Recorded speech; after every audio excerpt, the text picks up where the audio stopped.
There are children in the court system due to abuse and neglect. Coming up on Comcast Newsmakers, a program that advocates for these children and how you can help.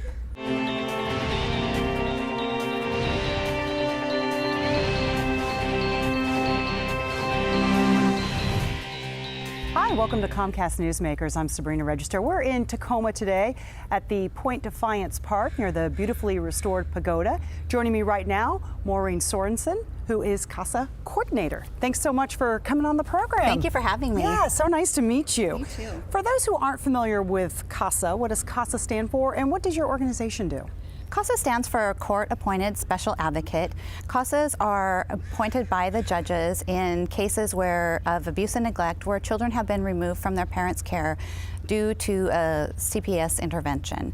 When a child is removed from their parents' care, they are under the custody of CPS, which is a complex bureaucratic system. It was actually developed by a judge here in Seattle. It's a nationwide program now because he was listening to a dependency hearing and realized that no one in the courtroom really could answer the questions that spoke directly to the best interest of the child. So he put together a group of volunteers from the community who he asked to step forward and advocate for children in foster care. So you're strictly there to advocate for the children, no one else. That is your main, that is your only priority, I should say, right? Mm-hmm. So abuse and neglect in the home that these children have suffered, is this, I know it's a problem, but how big of a problem? Give us a little bit of perspective. Right here in Pierce County, we currently have 1,200 kids that we advocate for in our system. 600 of those children are assigned to CASA at this time, and 600 are in need of a CASA advocate. So they're on a waiting list, so to speak. We have children that are waiting, yes. And that's just Pierce County? Yes. So when you look at Washington State, and you said this is a nationwide program, the nation, it's astounding when you hear numbers like that. Exactly.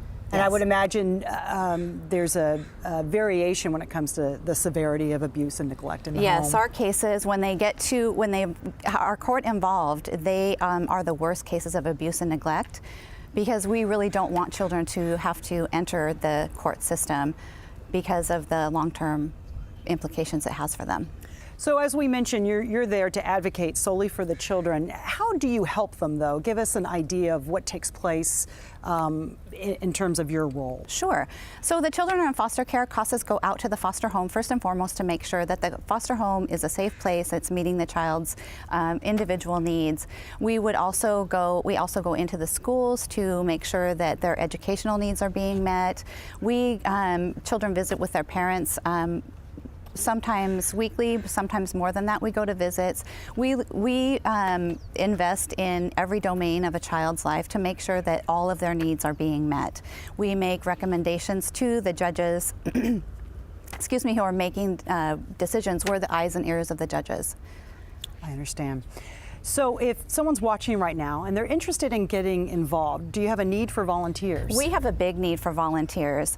And before I was hired at the court, I was a CASA myself for 8 years in the community. And I really think that when we have these stories that come into the paper about children who are abused and neglected, a lot of people read those and say, I want to do something about that. And with about 2 to 5 hours of your time a month, you can do that and make a difference for a child in their lives. What's involved, I'm sorry for interrupting, what's involved in becoming a volunteer? The volunteers come to our court. They meet with our volunteer coordinator, Carrie Appling.